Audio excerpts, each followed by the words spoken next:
All right, so this one's giving you that recursive definition that we looked at in example 1, and then it's asking for an explicit definition. Well, right off the bat, I can tell that the first term is 3, okay, and then every term after that, you're adding 5/10. The explicit definition is actually a formula that can get you from knowing that information to any point in the sequence without having to, like, if we were just using the recursive definition, if I wanted the 8th term in the sequence, well, you would have to find the 1st, the 2nd, the 3rd, the 4th, the 5th, the 6th, the 7th to get the 8th. Using the explicit definition, you can jump all the way from just knowing the 1st and the common difference to getting to the 8th. So the way the formula works is a sub n, so the nth term in the sequence, whatever that might be. So if it's 8, then it'd be 8,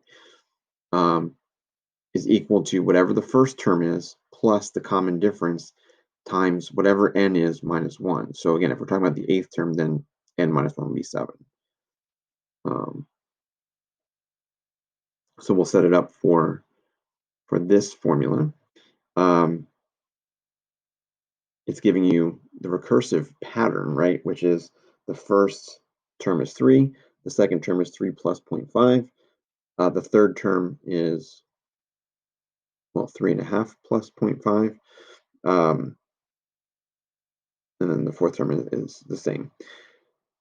The explicit definition is a sub n is equal to 3, which is the first term, plus n minus 1 times 0.5. So that 0.5 is the common difference.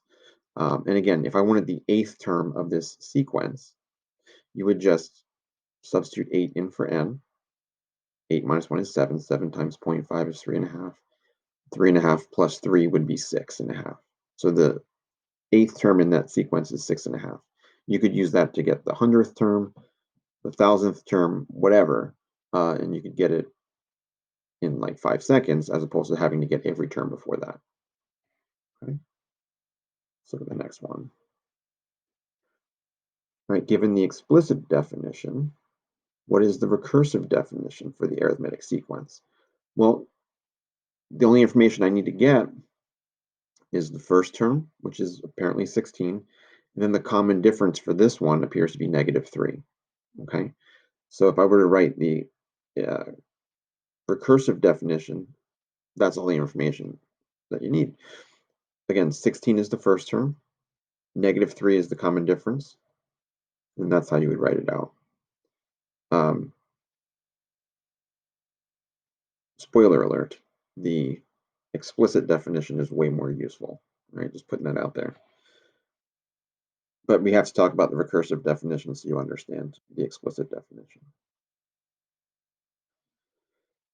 Okay, so pause it, give them a try, and then you can see my explanation.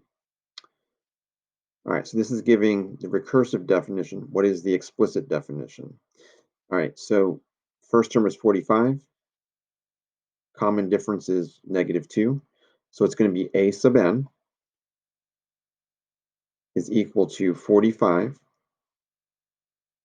times, 45 minus, and then in parentheses, n minus 1 times 2. Let's see if I was right. I think just have it flipped around a little bit. So it's 45, which is the first term, minus 2 times n minus 1. Okay. Then this one's the opposite. You're given the explicit, and you're being asked to find the recursive. So the first term is 1. The common difference is 7. So the first term, when it's a piecewise function, will just be when n is equal to 1, the function is equal to 1.